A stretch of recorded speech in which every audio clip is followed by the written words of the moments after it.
প্রিয় পাঠক, ভাষাচিত্র একটি বিশেষ প্রকাশনা বাংলায় খ্রিস্ট ধর্ম। আপনারা জানেন যে আমাদের এই বছর বইমেলার একটি নতুন বই, এবং আমরা দেখেছি বাংলায় খ্রিস্ট ধর্ম আমাদের বইমেলাতে দেখেছি আমাদের যারা ইতিহাস প্রেমী পাঠক এবং যারা খ্রিস্ট ধর্ম যে অনুসারী এবং যারা ধর্মীয় সংস্কৃতি নিয়ে ধর্মের বিভিন্ন বই নিয়ে যারা সংগ্রহ করেন, যারা পাঠ করতে চান, তাদের জন্য আমরা দেখেছি অনেকেই বইটি সংগ্রহ করেছেন। আপনারা যারা বিশেষ ধরনের এই ধরনের বাংলাদেশের ইতিহাস এবং সংস্কৃতি নিয়ে পড়তে চান, তাদের জন্য এই বইটি কিন্তু একটি সংগ্রহযোগ্য বই।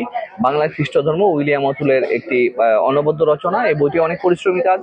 উইলিয়াম অতুল দীর্ঘদিন যাবৎ গবেষণা করেছেন, এবং আমাদের যারা সম্পাদনা পর্ষদ ছিলেন তাদেরও কিন্তু এই বইটিতে প্রচুর পরিশ্রম করেছে। অর্থাৎ বাংলাদেশে কিভাবে খ্রিস্ট ধর্মের আগমন ঘটলো, এই খ্রিস্ট ধর্মের যে বিকাশের পেছনে কারা জড়িত, কাদের মাধ্যমে, এবং সেই এটা শুধু ব্রিটিশ আমল না, ব্রিটিশ আমলেরও আগে থেকে, সেই প্রাচীন আমল থেকে শুরু করে বাংলায়, শুধু বাংলাদেশ সৃষ্টির আগে, পাকিস্তান কিংবা ভারতীয় উপমহাদেশের আগেও বাংলায় কিভাবে খ্রিস্ট ধর্মের আগমনটা ঘটতো, সেভাবে কিন্তু হিস্ট্রির ক্রম যে বিকাশ, সেইভাবেই কিন্তু আমাদের লেখক উইলিয়াম অতুল বইটি লিখেছেন।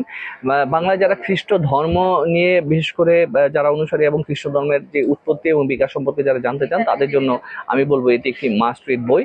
এবং আমাদের অসংখ্য পাঠক বইটি সংগ্রহ করেছেন। আশা করি ইতিহাস প্রেমী পাঠকের জন্য এবং যারা গবেষক আছেন তাদের জন্য এটি একটি দারুণ সংগ্রহশালা হতে পারে। ধন্যবাদ সবাইকে।